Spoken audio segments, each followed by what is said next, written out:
أعوذ بالله من الشيطان الرجيم. بسم الله الرحمن الرحيم. الحمد لله رب العالمين، والصلاة والسلام على أشرف الأنبياء والمرسلين وعلى آله وصحبه أجمعين. رب اشرح لي صدري ويسر لي أمري wahlul 'uqdatam min lisani yafqahu qawli, amma ba'd. Alhamdulillah, segala puji bagi Allah Subhanahu wa taala kerana masih lagi memberikan kepada kita ruang dan peluang untuk sama-sama kita mengabdikan diri kita kepada Allah Subhanahu wa taala. Insya-Allah malam ni saya ganti Maulana Qamar untuk bacakan sambungan daripada kitab Bulughul Maram di bawah bab berkenaan akhlak-akhlak yang buruk. InsyaAllah pada hari ini kita akan tengok, kalau sempat kita akan tengok beberapa hadis.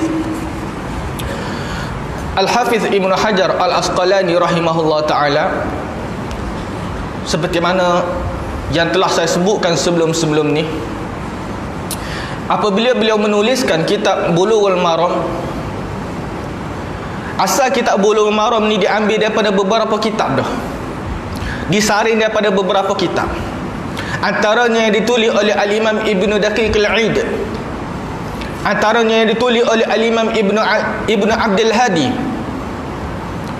dikumpulkan oleh Al-Hafiz Ibn Hajar Al-Asqalani rahimahullah ta'ala. Lalu jadilah kitab Bulughul Maram yang telah kita baca.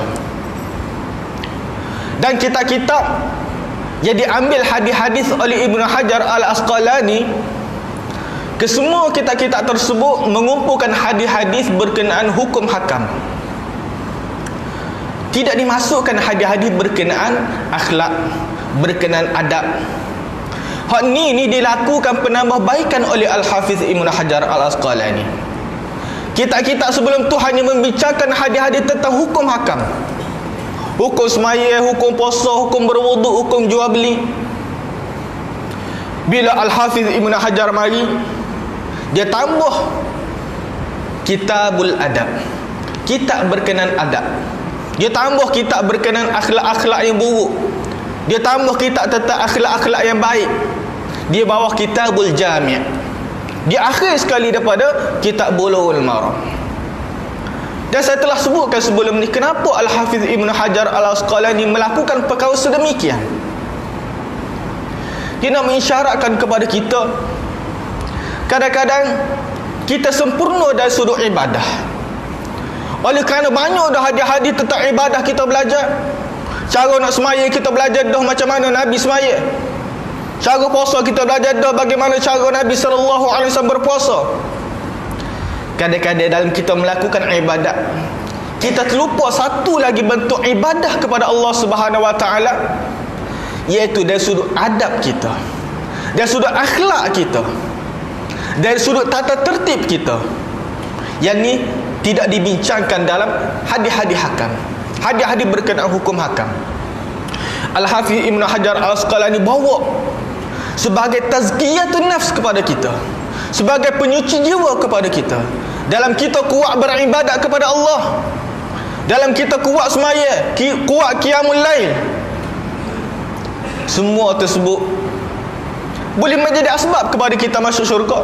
Tapi banyak hadis-hadis Nabi SAW kalau kita baca, sahabat-sahabat yang kuat semaya, sahabat-sahabat yang kuat berpuasa, dia kuat qiyamul lail, tapi Nabi kata dia masuk dalam neraka. Kenapa boleh masuk neraka?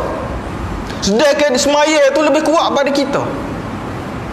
Bab puasa dia banyak berpuasa, tapi kenapa dimasukkan ke dalam neraka? Nabi SAW sebut kerana akhlak dia tidak bagus. Kalau kita tengok antaranya hadis yang diriwayatkan oleh Abu Hurairah radhiyallahu anhu, Al-Imam Ahmad riwayatkan satu hadis dalam musnad beliau daripada Abi Hurairah radhiyallahu anhu. Abu Hurairah kata, qala rajulun, seorang lelaki ni dia berkata kepada Rasulullah sallallahu alaihi wasallam. Dia duduk bersama Nabi, bersama para sahabat lain. Tiba-tiba ada seorang lelaki ni, dia tanya Rasulullah sallallahu alaihi wasallam. Dia cerita kepada Rasulullah, "Ya Rasulullah, inna fulanah tuktharu min salatiha wa sadaqatiha wa siyamiha ghaira annaha tu'zi jiranaha." Ya Rasulullah, ada seorang wanita ni ya Rasulullah, dia ni kuat semaya ya Rasulullah, banyak semaya dia ni, banyak puasa dia ni ya Rasulullah, dia ni banyak bersedekah wahai Rasulullah. Tapi ada satu je sifat dia ya Rasulullah, dia suka menyakiti jiran dia. Dia suka mengganggu jiran dia. Dia suka mengganggu ketenteraman jiran dia. Hingga jiran dia berasa serabut dengan dia. Hingga jiran dia berasa terganggu dengan dia. Nabi SAW kata, "Hiya finnar." Dia masuk dalam neraka. Sedangkan dia kuat beribadah, banyak berpuasa, banyak semaya, banyak sedekah. Nabi kata, "Hiya finnar." Dia masuk dalam neraka. Abu Hurairah sebut lagi, wa yuzkaru, dan disebutkan kepada Rasulullah berkenaan seorang wanita. Disebutkan kepada Rasulullah, "Ya Rasulullah, fa inna fulanah." Wahai Rasulullah, ada seorang wanita ni pula. Yuzkar, dia ni disebut. Orang dia kecek pasal dia. Min qillatu siyamiha, min qillatu siyamiha, kerana dia tak banyak mana puasa. Nak banding dengan kita ni, pokok kita ni rajin puasa. Tak boleh jumpa puasa sunat sikit nak puasa. Tapi ada seorang wanita ni tak banyak mana dia puasa. Puasa-puasa sunat pun kadang-kadang buat, kadang-kadang tak buat. Wa min salatiha, dan semaya dia buat ala kadar, buat semaya fardu je. Semaya-semaya sunat ni kadang-kadang buat, kadang-kadang tak buat. Dan dia kata dia ni sedekah pun tak banyak. Wa annaha tatasaddaqu bil athwari minal aqid. Dia ni sedekah banding wanita tadi ni tak banyak sedekah. Bil athwar minal aqid. Sepotong keju je sedekah. Orang lain ni habis bagi emas sedekah, dia keju je ada sedekah. Tu apa sekerak je ada sedekah.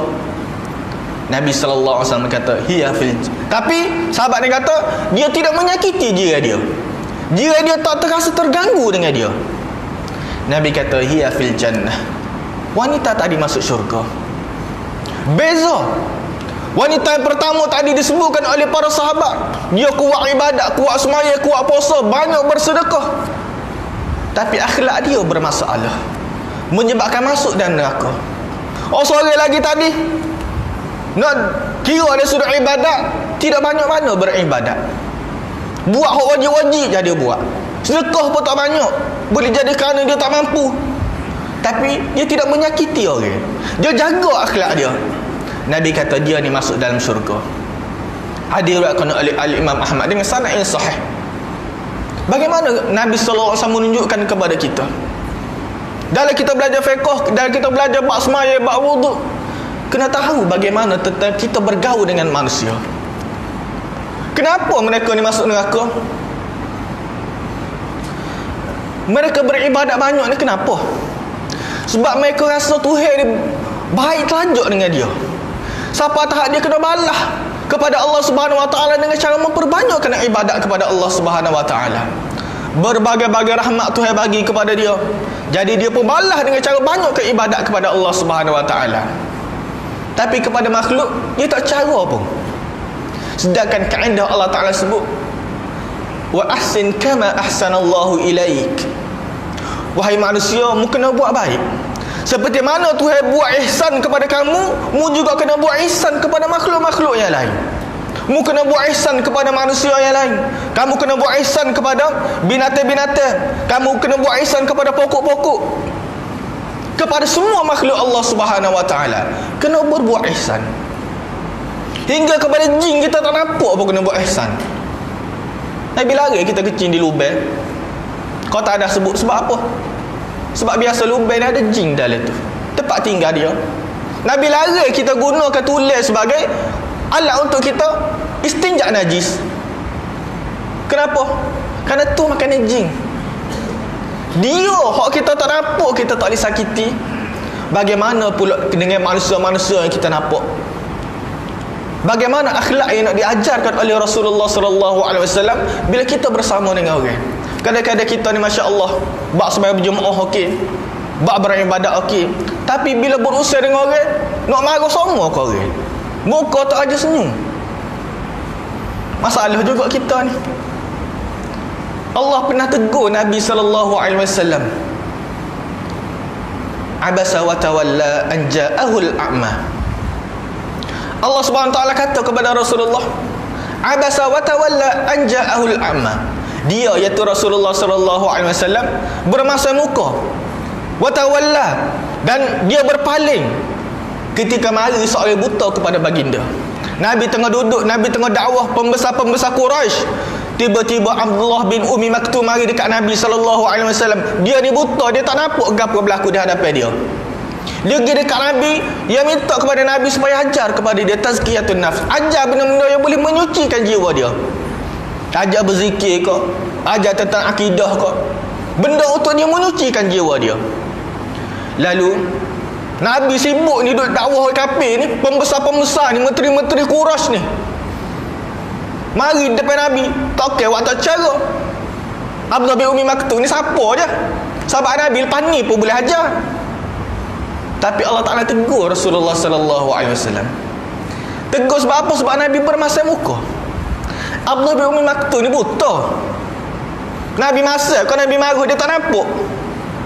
Bila-bila tak nampak tu pun Nabi Allah SWT tegur Rasulullah SAW.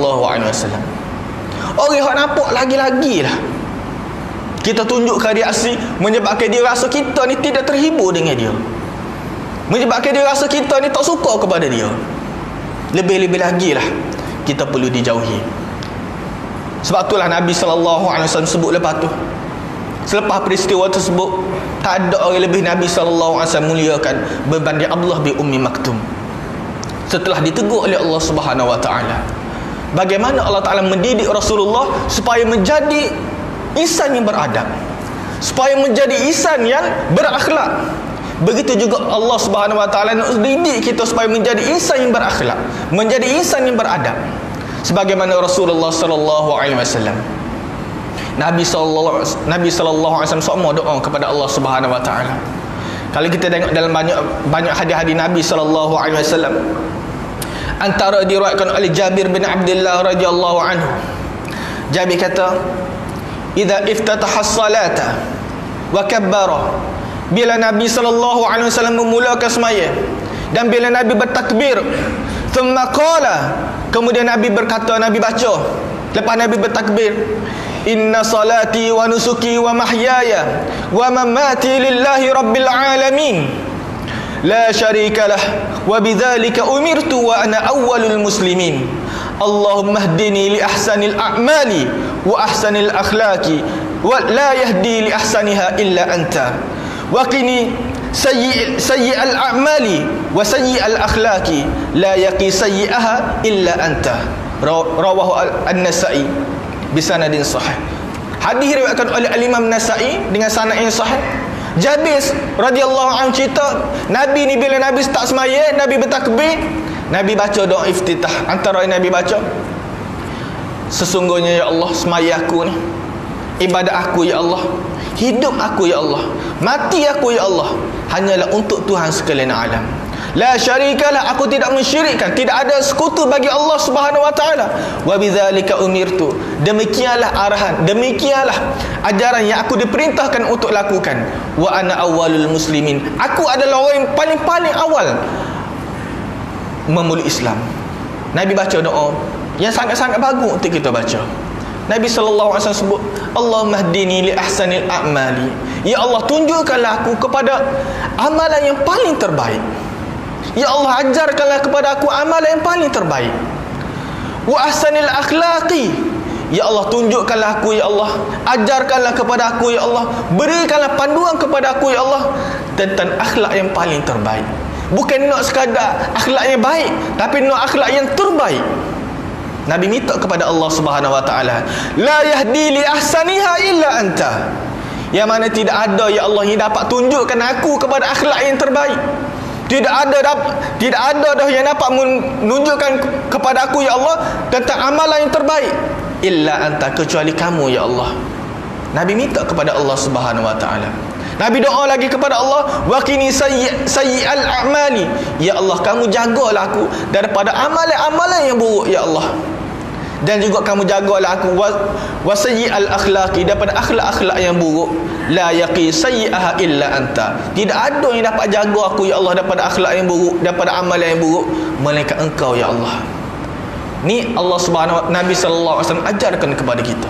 Dalam kita nak melakukan suatu perkara, kadang-kadang kita kena berusaha nak buat. Bila-bila kita nak berusaha, kadang-kadang kita ni memerlukan pertolongan Allah Subhanahu wa taala. Kita kena minta kepada Allah Subhanahu wa taala supaya Allah Taala memberikan kepada kita petunjuk macam mana nak jadi orang baik. Bukan setakat kita baca buku, bukan setakat kita mengaji macam mana nak menjadi orang yang baik. Kena minta kepada Allah Subhanahu wa taala. Allahumma a'inni ala dzikrika wa syukrika wa husni ibadatik. Ya Allah, bantulah aku ya Allah untuk ingat kepada kamu, untuk bersyukur kepada kamu ya Allah, dan untuk memperbaiki amalan, buat amalan yang paling terbaik, buat ibadat yang paling terbaik.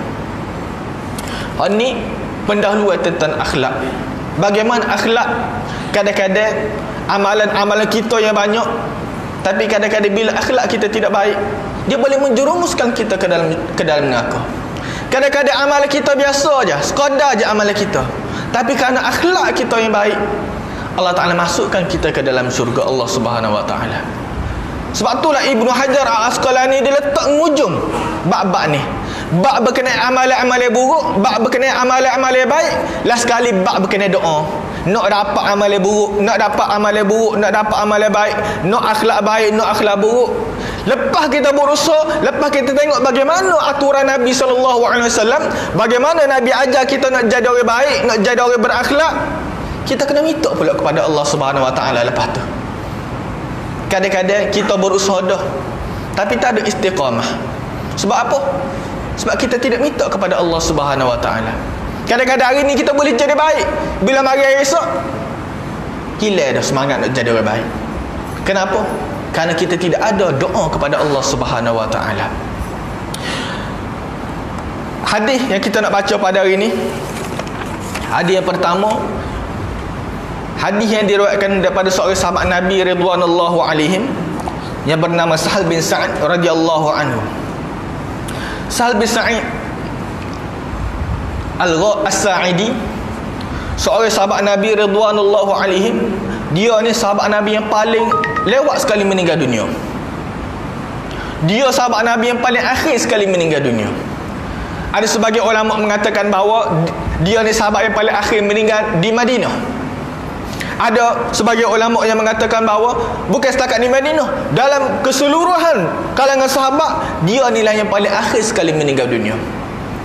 Ketika Rasulullah sallallahu alaihi wasallam meninggal dunia, ketika Rasulullah sallallahu alaihi wasallam wafat, Sahal bin Sa'ad ni berumur 15 tahun. Dia ketika tu berumur 15 tahun. Nama dia, asal dia nama dia Haznun, nama dia Haznan, nama dia Hazn. Lalu ditukar oleh Rasulullah sallallahu alaihi wasallam. Kenapa? Sebab nama tersebut nama yang tidak baik. Haznan ni maksud kesedihan. Nama dia. Nabi tukar kepada Sahal, kemudahan. Ni cara Nabi sallallahu alaihi wasallam. Nama ni doa kita kepada Allah Subhanahu wa taala. Bila orang panggil kita dengan nama kita, dia memanggil, dia berdoa kepada kita. Sebab tu disunnahkan kita letak nama yang baik kepada anak kita ke, kepada orang yang di bawah tanggungan kita ke. Dan kalau nama tersebut nama tak baik, disunnahkan kepada kita tukar. Ramai sahabat-sahabat Nabi ridwanullahu alaihim ditukar nama dia oleh Nabi sallallahu alaihi wasallam. Bila mari temu Nabi, Nabi tengok nama dia ni nama tak berapa molek, Nabi tukar kepada nama yang lebih baik. Termasuklah Sahal bin Sa'ad. Dan dia ni ada sahabat yang paling lewat sekali meninggal dunia. Hingga disebut dalam satu hadis, Al-Imam Al-Hakim pun ada sebut hadis kisah tersebut. Suatu hari Sahal bin Sa'ad dia bersama seorang murid dia, Abu Hazim. Abu Hazim ni antara murid rapat kepada Sahal bin Sa'ad. Suatu hari dia masuk, Abu Hazim dengan Sahal bin Sa'ad ni masuk ke dalam majlis, satu majlis ilmu, orang ramai. Lalu dia cerita hadis Nabi sallallahu alaihi wasallam. Sambil-sambil dia menceritakan hadis Nabi sallallahu alaihi wasallam, tiba-tiba orang tak cara ke dia. Orang buat tak dengar kepada dia. lalu menyebabkan dia marah. Dia kata, lau mitu ma sami'u min ahadin yaqulu qala Rasulullah sallallahu alaihi wasallam. Kalaulah aku mati, mu tak sedengar hadis aku baca. Aku sebut qala Rasulullah sallallahu alaihi wasallam. Nabi kata, aku sebut kepada kamu, aku dengar Rasulullah sallallahu alaihi wasallam bersabda. Tiba-tiba kamu tak sedengar. Dia kata kepada anak murid dia, lau mitu, kalaulah aku ni mati, mereka tak akan dengar dah lagi. Mana-mana orang yang dia akan sebut, aku dengar daripada Rasulullah sallallahu alaihi wasallam. Kalau aku ni mati, sebab aku ni orang paling akhir sekali, aku ni orang paling last sekali. Kalau aku mati, aku Jahlani ni boleh sebut aku mendengar daripada Rasulullah sallallahu alaihi wasallam. Kalau aku mati, bapakmu tak akan boleh dengar dah seseorang lelaki yang dia kata aku dengar daripada Rasulullah sallallahu alaihi wasallam. Ni Sahal bin Sa'ad radhiyallahu anhu. Dia cerita, dia kata, qala Rasulullah sallallahu alaihi wasallam. Nabi sallallahu alaihi wasallam kata, al-ajalatu minasyaitan. Sikap tergopoh-gapah ni adalah mari daripada syaitan. Akhrajahu at-Tirmizi wa qala hasan. Hadis ni dikeluarkan oleh Imam at-Tirmizi dan Imam Tirmizi kata hadis ni adalah hadis yang hasan. Sebelum kita nak masuk kepada pengajaran hadis, pertama kita tengok dulu gapo dia akan status hadis yang telah disebutkan tadi. Pertama, hadis ni diriwayatkan oleh Abdul Muhaimin bin Abbas bin Sahal bin Sa'ad As-Sa'idi. Dia ni cucu kepada Sahal bin Sa'ad. Cucu dia riwayatkan daripada Sahal bin Sa'ad. Abdul Muhaimin ni dia ambil hadis ni daripada ayah dia, Abbas. Ayah dia ni ambil daripada tok dia, iaitu Sahal bin Sa'ad As-Sa'idi radhiyallahu anhu. Cuma para ulama, sebagai ulama berpandangan hadis ni adalah hadis yang sangat-sangat dhaif. Hadis ni adalah hadis yang sangat-sangat bermasalah. Kerana perawi yang bernama Abdul Muhaimin ni seorang perawi yang bermasalah. Dalam kita belajar hadis, orang ngajar hadis, dia kena tahu perkara ni. Dia kena tahu apa hadis tu bermasalah. Dia kena tahu kenapa hadis tersebut tidak sahih. Hadis ni tidak sahih kerana ada perawi bernama Abdul Muhaimin, cucu kepada Sahal bin Sa'ad, yang meriwayatkan hadis ni. Abdul Muhaimin ni dia seorang yang tak berapa baik ingatan dia. Hadis ni syarat perawi nak boleh diterima hadis dia, paling kurang dia kena ada dua syarat pada perawi itu sendiri. Pertama, dia tu kena orang yang adil, kita panggil orang yang thiqah, orang yang adil. Orang yang adil, orang macam mana? Orang yang menjaga agama dia, orang yang menjaga kualiti agama dia. Bukan setakat semaya bel je, berakhlak dia kena jaga. Dia tak boleh buat benda-benda yang boleh menjatuhkan maruah dia. Kalau kita pergi ke negara-negara Arab, kita ni tak berapa nampak bab berkenaan aib-aib yang dibuat di luar rumah. Kalau di negara Arab, dia banyak pantai lari bagi seseorang itu buat di luar rumah, terutama seseorang itu dalam kalangan orang Arab. Contoh, kalau di Syria, menjadi satu keaiban bagi ulama-ulama mereka makan di kedai. Dia beli, makan di kedai, lepok di kedai. Satu perkara yang aib, satu perkara yang boleh menjatuhkan maruah dia. Tempat kita biasa makan kedai ni, tutup guru makan kedai ni perkara biasa. Tapi kalau sana tak boleh. Sebab itulah kalau sebagai ulama mereka mari tempat kita bawa dia makan kedai, marah dia. Ulama Mesir tak. Ulama Mesir siap boleh lepok lagi kedai.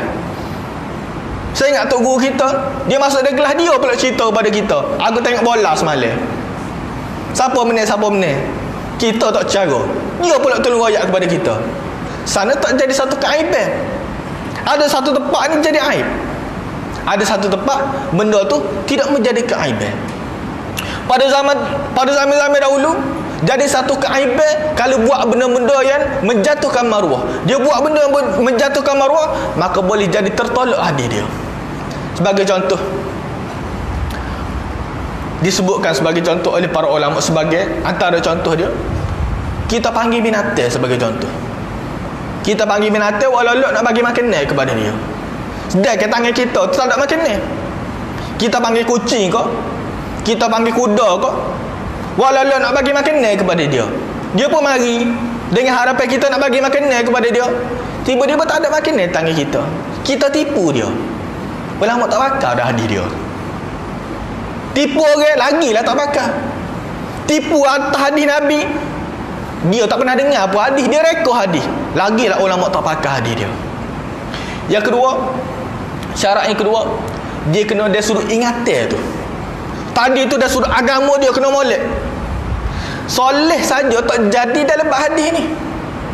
Apa kita terima hadis dia? Dia tu rajin semaya. Rajin semaya saja tak jadi dalam hadis ni. Dia syarat kedua, dia tu ada ingatan yang kuat. Dia kena kuat ingatan. Kalaulah dia tak boleh kuat ingatan, paling kurang dia boleh tulis di kitab dia. Dia tulis di buku dia. Yang mana hadis dia tulis di buku dia tu, dia boleh jaga, tak ada orang boleh mari tambah di buku dia. Orang zaman dulu ni pelik. Tok guru ni, ada tok guru ni, dia tak berapa kuat ingatan. Jadi hadis dia tulis lah. Bila nak mengajar dia baca hadis di buku dia. Time dia dah tidur, ada anak murid ni kau mari nak ambil buku tok guru, tulis hadis. Hadis tu tak ada sebenarnya dalam buku tu. Dia pergi tulis. Dulu tulis saya tanya je. Tulis saya dulu pun kadang-kadang sama je. Tulis. Bila tok guru tu baca, oleh kerana dia tak ingat, dia pergi baca hadis ditambah ke tadi. Ulama tak pakar dia. Sebab apa? Sebab dia tak boleh nak jaga. Dia tak ada dhab. Tak boleh nak jaga kitab dia daripada diseleweng oleh orang. Ada juga orang ni sebagai ulama, sebagai perawi hadis ni, dia kuat dari sudut ingatan. Tak ada buku pun tak apa, dia boleh dari sudut hafalan dia. Ada juga yang perawi hadis ni, kita kena tahu dia ni kuat ingatan. Hadis ni beribu-ribu dia boleh hafal, puluh-puluh ribu dia boleh hafal. Tapi ada berlaku satu masalah menyebabkan otak dia ni bermasalah. Contoh dia nyanyuk. Masa muda bagi je hadis gapo, boleh hafal belaka. Tapi bila tua, bila dia baca hadis kepada anak murid dia, banyak salah hadis dia. Banyak berlaku kesilapan hadis dia. Ada juga perawi ni memang dia ni jenis tak ingat. Orang ni biasa jenis tak ingat ni. Hadis yang dia ambil pada tok guru bunyi lain, hak dia ayat kepada anak murid dia bunyi lain. Antaranya Abdul Muhaimin ni, ulama sebut dia ni sebagai munkarul hadis. Al-Bukhari sebut sebagai munkarul hadis. Hadis dia ni adalah hadis yang munkar. Dia ni perawi yang munkarul hadis. Banyak hadis-hadis yang diriwayatkan banyak berlaku kesilapan. Sebab apa? Sebab ingatan dia tak berapa kuat. Allah Ta'ala ni dia bagi kepada kita satu kurniaan kepada manusia, dia suruh ingatan. Orang zaman dulu ni memang dia beriktimad, memang dia pegang kepada ingatan dia. Ingatan ni dia tidak sama dengan tulisan. Tulisan ni kita ambil buku, kita tulis A di buku, muka surat depan sekali kita tulis A. Kita pun simpan 10 tahun lagi kita pun buka, apa dia yang tertulis situ? A lah. Ingatan manusia tak. Hari ni kalau saya ayat kepada tuan-tuan, okey, hari ni saya mengajar, ingat A. Minggu depan saya tanya, urut gapo saya ayat bang? Mungkin tak ingat dah. Dia boleh berubah. Banyak faktor ingatan manusia ni boleh berubah. Antara faktornya ingatan manusia boleh berubah kerana memang jenis tak ingat. Memang IQ dia rendah. Orang ayat lain banyak hadis-hadis. Kalau 10 hadis orang ayat kepada dia, 8 salah dia ayat balik. Ini hadis perawi yang munkarul hadis. Hadis dia ni sangat-sangat dhaif. Sebab apa? Bila siapa dia ke dia, jadi masalah hadis tadi. Bunyi lain pula hadis tadi. Okey, yang pertama. Yang kedua, ada kadang-kadang manusia ni berubah dia punya ingatan kerana emosi dia. Dia ni bagus hafalan dia. Dia boleh hafal, ingat banyak hadis. Tapi berlaku sesuatu kepada dia menyebabkan emosi dia terganggu. Bini dia mati sebagai contoh. Bila bini mati, habis jeng emosi dia. Menyebabkan bila dia mengajar hadis, dia tak nampak dah hadis ke apa dia. Hak dia dengar pada tok guru lain, hak dia ayat kepada anak murid dia, jadi lain hadis tu. Itu sifat biasa manusia. Ada sebagian ulama seperti Abdullah bin Lahiyah. Ni Abdullah bin Lahiyah ni seorang perawi yang masyhur dalam hadis. Dia ni perawi yang molek. Tapi dia lebih banyak bergantung kepada tulisan dia, kepada kitab dia. Suatu hari kitab dia terbakar. Masa kitab dia molek, dia baca hadis tu betul lah. Hak dia tulis, hak dia ambil pada tok guru dia tulis. Dia ayat balik hadis tu kepada anak murid dia. Tiba-tiba kitab terbakar. Oh sudah. Macam mana? Bila dia ayat balik kepada anak murid dia, banyak salah hadis tadi. Sebab apa? Sebab faktor tadi.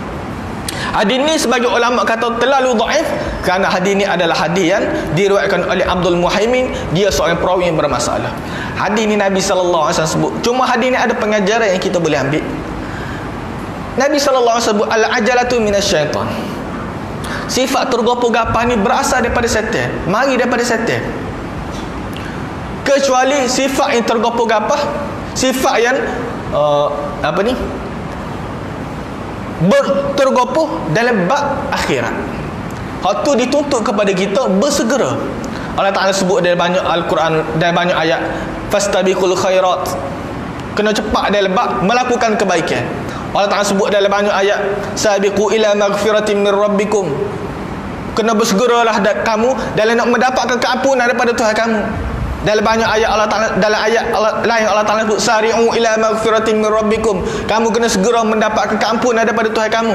Dalam bab akhirat kita dituntut untuk segera, untuk cepat.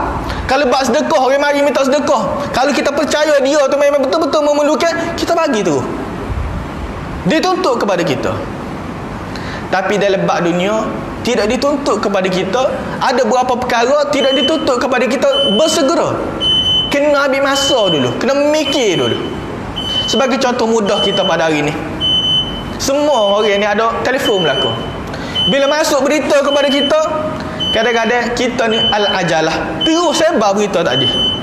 Tanpa kita fikir logik kodok cerita ni, tanpa kita fikir sahih kodok cerita ni, tanpa kita fikir betul kodok sumber cerita ni, mari mana cerita ni.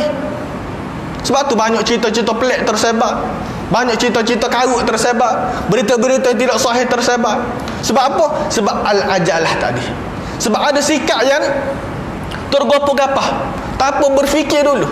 Ada benda-benda kita kena berfikir dulu sebelum kita buat keputusan. Dalam bab dunia banyak lagu tu. Kita nak makan kena fikir dulu, makan ni sihat ke tak untuk kita. Bukan setakat nampak makan ni kat terus ngak selalu. Kena fikir dulu. Ada kita penyakit kecil manis, makan ni manis kau tidak. Dalam bab makan kita kena berfikir. Tak boleh ada ajalah. Kita kena at-ta'anni, kena berhati-hati, kena ambil masa nak buat keputusan terhadap sesuatu perkara. Hal ni diajarkan oleh Rasulullah sallallahu alaihi wasallam. Dalam bab kita beragama, sebab tu Quran sebut semua, banyak Quran sebut fala tasta'jilun. Allah Ta'ala sebut ata amrullahi fala tasta'jilun. Telah mari perintah, telah mari urusan Allah, akan mari urusan Allah, akan mari keputusan daripada Allah Subhanahu Wa Taala. Allah Taala kata fala tasta'jilun, jangan kamu duk minta cepat ke, benda tu akan mari juga kepada kamu. Dalam bab dunia kita dilari al-ajalah, kita dilari nak benda tu cepat, nak cepat. Kalau bahasa Kelantan kat kita sebut apa ni? Kalau bahasa luar kita sebut gopoh gapah. Bahasa Kelantan ni gapo kita sebut? Lorak. Semua benda nak lorak berlaku. Banyak benda akan tak jadi. Sahabat Nabi radhiyallahu alaihi, Nabi sebut dalam hadis sahih, hadis Al-Bukhari dan lain-lain. Satu hari dalam satu peperangan, sahabat dia sebut kepada Nabi tentang seorang sahabat ni. Sahabat dia sebut dia ni berani dah ya Rasulullah. Dia ni berjihad, memang dia lah yang terkemuka ya Rasulullah. Nabi berkata dia masuk neraka. Sahabat ni pelik, macam mana dia boleh masuk neraka pula? Kita duk tengok dia ni akak pedal ni kalah orang lain. Kita duk tengok dia ni ada semangat berjihad, kalah orang lain. Tiba-tiba sahabat ni pergi perhati, tengok bagaimana Nabi boleh kata dia ni masuk neraka. Dia pun nampak sahabat tadi bila dia perang, lalu kena tikar dia. Bila kena tikar, dia tak boleh tahan. Sakit dia tadi tu, dia bunuh diri dia. Dia tak berdiri atas tanah, dia turun. Apa ni? Dia jatuhkan tubuh badan dia hingga tembus. Apa ni? Sampai ke belakang dia tu, pedai tadi. Sahabat tadi pergi report kepada Nabi sallallahu alaihi wasallam. Nabi kata sebab dia tergopoh untuk nak mati. Dalam bab akhirat kita diminta supaya apa ni? Al-ajalah. Supaya bersegera dalam nak buat amalan akhirat. Tapi dalam bab dunia, ada sahabat Nabi radhiyallahu alaihim, dia doa kepada Allah Subhanahu Wa Taala. Satu hari Nabi masuk ke dalam rumah dia, dia tengah sakit. Bila Nabi pergi dekat dia, Nabi kata kepada dia, mu telah berdoa sesuatu ke? Nabi tanya kepada dia, mu sakit ni mu doa sesuatu ke? Dia kata, ya Rasulullah, memang aku berdoa sesuatu ya Rasulullah. Aku doa minta kepada Allah Subhanahu Wa Taala. Gapo dia ya Rasul? Nabi tanya, gapo dia mu doa? Dia kata, aqulu Allahumma ma kunta muaqibi bihi fil akhirah fa'ajjilhu li fid dunya. Ya Allah, kalaulah aku nak mati, aku sakit ni ya Rasul. Ya Allah, kalaulah aku ni, kalau aku mati ni kena azab, mu percepatkanlah azab tu di dunia ya Allah. Jangan kena azab aku di akhirat. Mu azab aku di dunia lagi ya Rasul. Ya Allah. Nabi lari dia, Nabi marah kepada dia. Nabi kata, jangan minta lagu tu. Kalaulah dipercepatkan azab, mu ni tergopoh. Kalaulah Allah Ta'ala bagi azab tadi kepada kamu, mesti mu tak akan tahan. Azab akhirat ni sangat-sangat berat. Tiba-tiba mu minta kepada Allah Subhanahu Wa Ta'ala. Nabi kata, sebetulnya mu kena doa, Allah Rabbana atina fid dunya hasanah wa fil akhirati hasanah wa qina azabannar. Itu doa yang betul Nabi sallallahu alaihi wasallam macam. Tergopoh nak supaya Allah Ta'ala percepatkan azab tersebut kepada dia di dunia. Kalau kita sekali nampak molek lah, banding kena akhirat tu baik kena dunia. Tapi dilari oleh Rasulullah sallallahu alaihi wasallam. Nabi kata, kalau dah turun azab tu betul kepada kamu, pasti kamu tidak akan tahan untuk menanggung azab tersebut. Ni antara perkara yang dipesankan oleh Rasulullah sallallahu alaihi wasallam kepada kita. Jangan tergopoh-gapah dalam bab kehidupan dunia. Dalam kita nak buat keputusan, ramai manusia ni dia menyesal bila dia tergopoh-gapah. Sebab itulah orang Arab sebut ummun nadamat. Tergopoh-gapah ni sifat terbolah orang Kelantan kata. Sifat terbolah ni orang Arab sebut ummun nadamat. Ibu bagi segala penyesalan. Kita boleh hitung dalam kehidupan kita, mungkin ada berlaku lagu tu. Berapa banyak keputusan yang kita buat dengan tergopoh-gapah. Asyik dia gapa dia. Berapa banyak keputusan yang kita buat, kita berfikir secara matang. Asyik dia gapa dia. Mana lebih baik antara keputusan yang kita buat dengan tergopoh-gapah, dengan terbolah, dengan keputusan yang kita buat dengan cara kita berfikir secara matang? Kita boleh buat perbandingan dalam kehidupan kita. Betul sebagaimana diungkapkan oleh baginda sallallahu alaihi wasallam. Dan tergopoh-gapah ni satu sifat yang Allah Ta'ala cela di dalam Al-Quranul Karim. Banyak Allah Ta'ala sebut fala tasta'jilun, fala tasta'jilun. Orang kafir ni dicabar Allah Subhanahu Wa Ta'ala. Mana azabnya? Dan Muhammad ni orang betul, mu kata dia sebagai seorang nabi. Kalau betul dia seorang nabi, dia duk janjikan azab kalau buat dosa. Kalau tidak taat kepada dia, lani mana azab. Nak percepatkan azab tersebut, lalu dicela oleh Allah Subhanahu Wa Ta'ala. Kecuali dalam bab berkenaan akhirat. Disebutkan dalam hadis Nabi sallallahu alaihi wasallam, Nabi sebut apa ni? At-ta'uddah. Berhati-hati fi kulli syai', dalam setiap perkara khair. Ada satu perkara yang baik. Berhati-hati atau at-ta'anni fi kulli syai' khair. Kita berhati-hati dalam setiap perkara yang ada satu kebaikan. Illa fi amalil akhirah. Nabi sebut dalam hadis Abu Daud, dinilai oleh Syekh Albani dan lain-lain.